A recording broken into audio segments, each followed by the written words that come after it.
C'est par accueillir notre malade, Gérard Collard, qui renifle comme un malheureux, qui est très malade. Donc il faut être très gentil avec lui parce qu'il est très malade. Bonjour Gérard. Personne ne me soigne, là. Tout le monde attend ma faim, j'ai mon urne derrière. Bon, Gérard, ça va bien à part ça? Ouais, ça va. Bon, vous vouliez parler de quelque chose? Ouais, alors, on va peut-être oublier les prix littéraires qu'on a donnés. Ah non, à part un. Attends, oui, celui-là, on en avait parlé, on a été les seuls à en parler, les premiers, tout le monde se foutait de notre Influenza de Marshall parce que ça faisait un peu genre aventure, et ben il a reçu le prix du meilleur premier roman chez Anne Carrière. Et pourtant Anne Carrière, pour qu'elle ait un prix, je vais vous dire, les snobs, ça a dû leur faire du mal. C'est toute une histoire sur la grippe espagnole. Absolument très, très, très fantastique. Votre ami Becbédé a reçu un prix, ce qui est bien. Vous parlez de quoi aujourd'hui? Alors, attendez, je suis déjà malade, là, je vais être carrément souffrant, là, donc ça va. Hein. Donc on va oublier le prix Goncourt, parce que je ne sais pas si vous avez remarqué, les prix, cette année, ils les ont donnés à des livres qui ont déjà du succès. C'est-à-dire qu'ils ne risquent pas de se planter, puisque les libraires ont déjà fait le boulot, ils les ont vendus, eux, ils arrivent, ils disent « Ah, c'est le meilleur !» Donc, on ne se casse pas, enfin, bon, sauf Becbédé, qui n'a pas eu un énorme succès. Bon. Alors, juste, on avait parlé de ça aussi, deuxième prix, mais ça, c'est le prix des lycéens. Ça, c'était pareil. Allez-y, hein, si vous avez des gamins, vous savez, les grands-parents, souvent, ils disent « Qu'est-ce que je pourrais faire lire à mes ados qui... Hein? » Et ben, le Club des incorrigibles optimistes de Guénassia chez Albin Michel, vous lisez ça, c'est sur les années 60, l'Algérie, la médecine dans la guerre d'Algérie, enfin, vous avez plein de choses. C'est ado 18 ans. 18 ans, ouais. Enfin, mais le concours de lycéen, il est souvent très très bien, très bien donné. Donc, on lui expliquera quand commence l'adolescence. 35-45. Moi j'attends.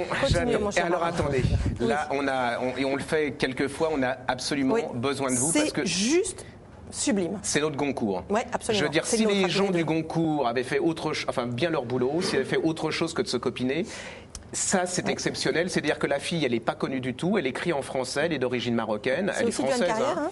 Elle est aussi. Oui, ça, c'est Anne Carrière. Rêve d'envol, Hayat El Yamani. Là, les enfants, c'est le roman français à acheter pour les fêtes. Vous oubliez les mémoires de Jacques Chirac, vous oubliez Becbédé, vous avez ces choses-là. Bon, alors si vous avez des gens qui savent pas beaucoup lire, vous leur donnez Jacques Chirac, c'est pas un problème. Il n'y a pas grand-chose dedans. Mais là, si vous voulez vraiment découvrir un truc exceptionnel.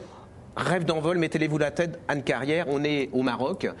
Alors, on va déjà dire pour le journal de la santé, hein, c'est le rapport, c'est universel parce que ça se passe au Maroc, mais ça pourrait être pour le monde entier, c'est le rapport mère-fils, ça pourrait être aussi le rapport père-fils, ça pourrait, qu'est-ce qu'un enfant, comment il fait sa personnalité, est-ce que sa personnalité, elle est tributaire du milieu dans lequel elle est que c'est physique, est-ce que c'est génétique? Et alors, bon, là, ça fait un peu pompeux, ce chiant comme la lune. C'est l'identité nationale, finalement. Pardon? C'est l'identité nationale. Plutôt individuelle, là. Oui, c'est ça. Est-ce que l'identité nationale... Oui, mais il n'a pas tort dans l'absolu, ou l'identité nationale, est-ce qu'elle définit aussi l'identité individuelle? Donc, non, on est au Maroc. Non, mais c'est bouleversant. Elle écrit déjà...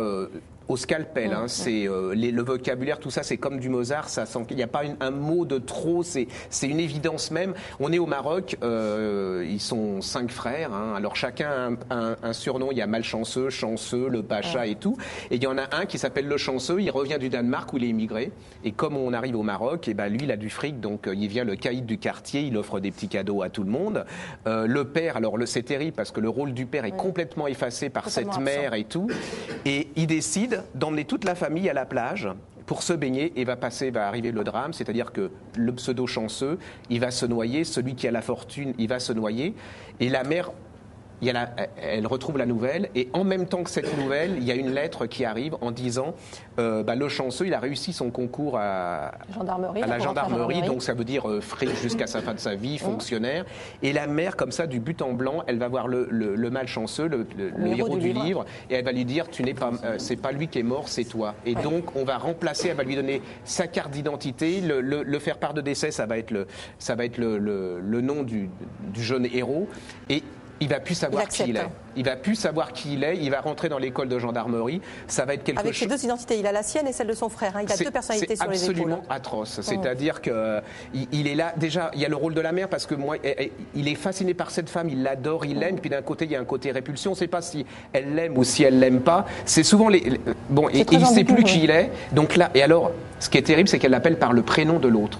Et alors là, on va passer, il va aller dans cette école de gendarmerie, il va commencer à se détacher et il continue à ne plus savoir qui il est, donc il va émigrer en Espagne.